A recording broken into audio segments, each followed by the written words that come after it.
गुरुपौर्णिमा आज दिनांक 29 जुलै आपल्या संस्कृतीतील एक महत्त्वाचा क्षण.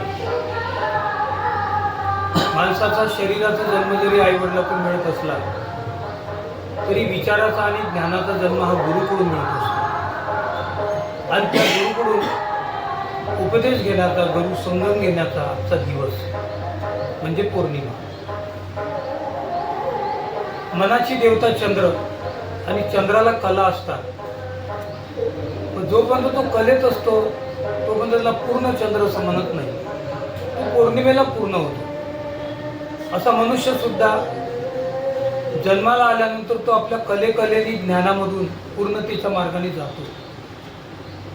आणि जेव्हा तो ज्ञानामध्ये पूर्ण होतो तेव्हा त्याला खऱ्या अर्थाने सुख, आनंद, त्याच्या हाताला यश, या सगळ्या गोष्टी त्याला प्राप्त होतात.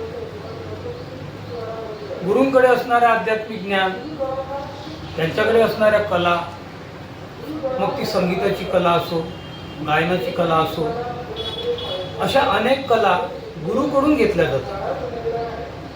आपल्यामध्ये असलेली उणीव भरून काढण्यासाठी आपण गुरुकडे जातो आणि गुरुकडून ते ज्ञान आपण प्राप्त करतो.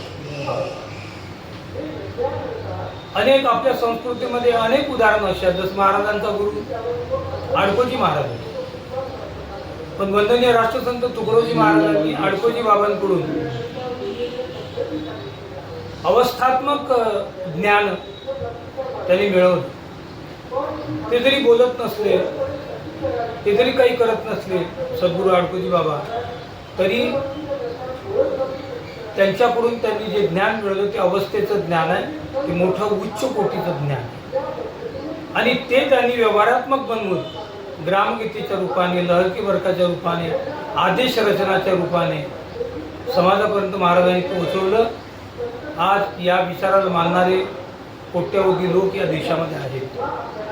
म्हणून आज या ठिकाणी समाधीजवळ महाराजांना गुरुदक्षिणा म्हणजे केवळ पैसा नाही, संकल्पाचे पुष्प सुगंधी. आपला जो संकल्प होता तो किती पूर्ण झाला तो मनोमन या ठिकाणी आमच्या प्रचारकांनी अर्पण केला. विषय पैशाचा नाही, दक्षिणा हा त्यांचा एक संकल्प होता.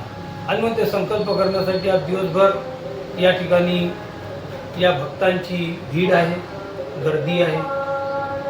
त्यांच्यासाठी प्रसादाचे आयोजन संस्थेने, समितीने केलेलं आहे. आणि दिवसभरामध्ये सुंदर कार्यक्रमही या ठिकाणी सुरू आहे. तेव्हा अशी ही ग्रामजयंती या ठिकाणी साजरी होते.